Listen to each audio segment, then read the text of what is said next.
এখন দাঁড়িয়ে আছি যে সতীপীঠ যে ফুল্লরা মায়ের যে মন্দির সেখানে।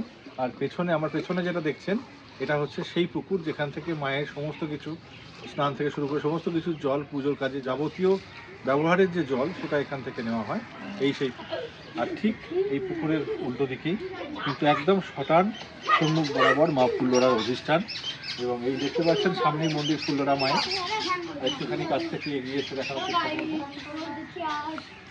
অদ্ভুত শান্তি, একটা সুন্দর একটা শান্ত সমাহিত একটা পরিবেশ, সবসময় শান্তি বিরাজ করছে। আর এখানে এলেই মন ভালো হয়ে যাবে এরকম একটা পরিবেশ।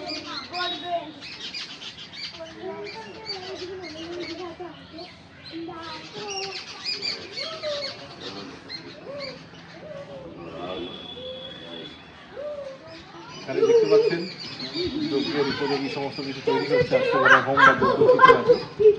এখানে জোড়া শিব, দুটো শিব এখানে মন্দির আছে।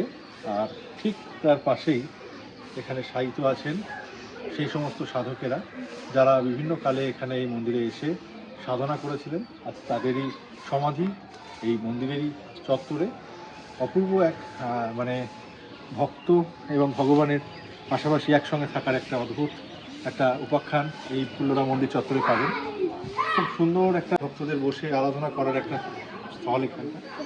এই হচ্ছে মায়ের ভৈরব, আর তার ঠিক পাশেই অধিষ্ঠাত্রী দেবী ফুল্লরা। ভৈরবের মন্দিরের ঠিক পেছনেই হচ্ছে আমাদের এখানে সেই জাগ্রত বৃক্ষ, যেখানে অনেক ভক্তরা দূর দূরান্ত থেকে এসে মনস্কামনা জানিয়ে গেছেন এবং সেই মনস্কামনা পূরণ হলে তারা এখানে এসে পুজো দিয়েছেন বা এই যে তাগা বা তাদের স্মৃতি হিসেবে যেগুলো দেওয়ার সেগুলো দিয়েছেন। এক অপূর্ব শান্তির জায়গা, এক অদ্ভুত সুন্দর একটা সাধনা করার, ভক্তের সঙ্গে ভগবানের মিলন সাধনের এক পীঠস্থান এই দেবী ফুল্লরা। এবং খুব সুন্দরভাবে সাজানো, যেটা বলার সেটা হচ্ছে এখানে কিন্তু খুব সুন্দরভাবে চারিদিকটা মানে খুব সুন্দরভাবে মেনটেন করা হয়েছে, সাজানো হয়েছে এবং একটা অদ্ভুত সুন্দর শান্তি কিন্তু বিরাজমান এখানে।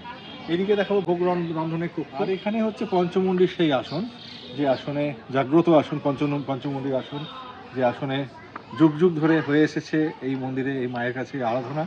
এবং সেই পঞ্চমুণ্ডির সেই জাগ্রত আসন আমরা চেষ্টা করব আমাদের পেজের মাধ্যমে, আমাদের চ্যানেল, আমাদের পরিবারের সদস্যদের কাছে পৌঁছে দেওয়ার। যারা দেখছেন অবশ্যই ভক্তি ভরে প্রণাম করবেন এবং কমেন্টে জয়মা অবশ্যই লিখবেন। এবং